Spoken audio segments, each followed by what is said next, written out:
Hey everyone, welcome to my 4th episode of Heroic Nonsense, where I review all things Transformers toy related and have some fun along the way. Today we're taking a look at Bludgeon, the Decepticon master of the ancient Cybertronian martial art of Metallicato. I always wanted a proper Bludgeon figure, and I know there have been a bunch of iterations of him already, including the original G1 Pretender, but this Legacy Evolution version is definitely the one that caught my attention.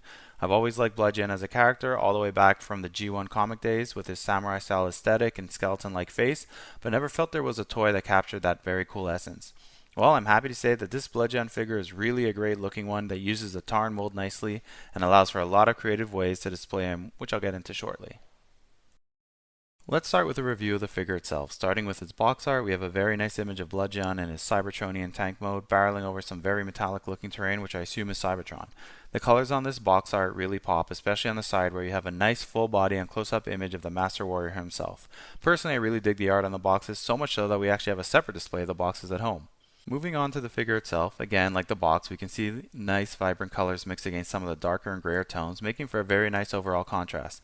As I mentioned before, this is essentially an exact replica of the Tarn mold, other than a totally new face, samurai-style sword, and a bit of clear plastic on the chest place, but it certainly works for this character. While I think perhaps the size of his feet seem a bit more appropriate for the Tarn figure, it does allow for some great posability, which I will showcase in a bit.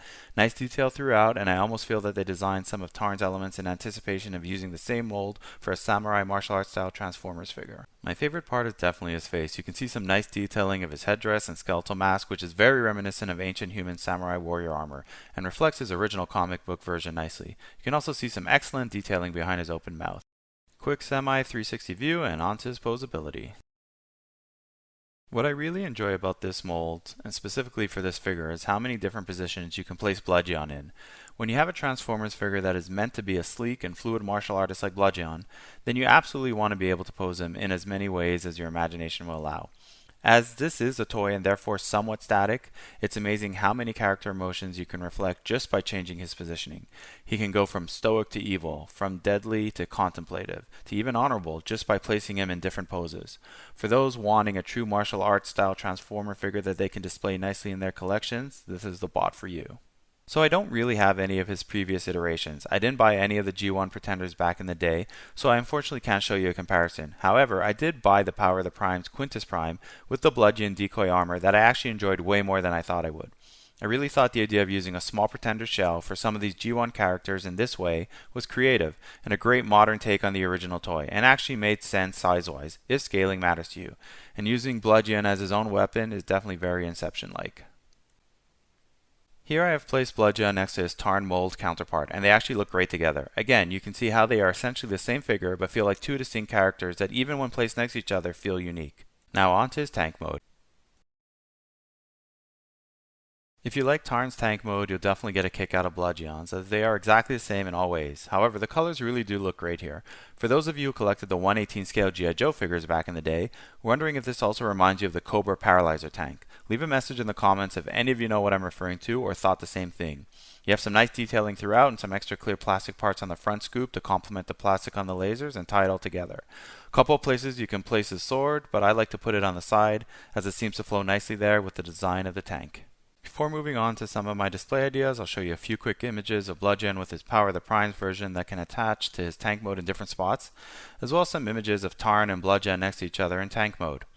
The two again look great together as some menacing Cybertronian tanks on the prowl searching for lone Autobots.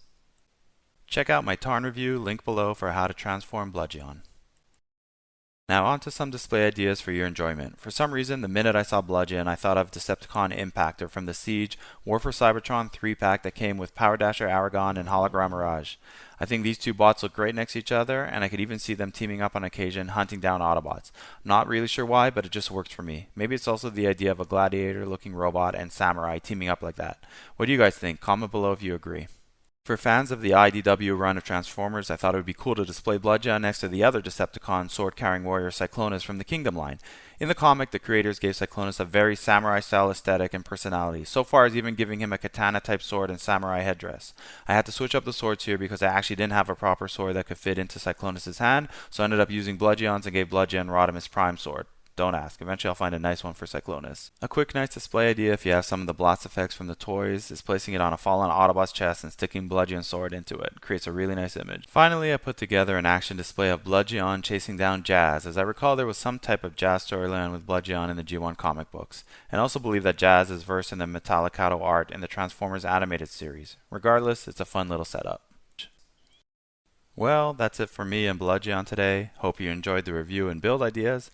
Not sure who I am doing next, but thinking perhaps someone from the pre-war Legacy Evolution line. We'll see.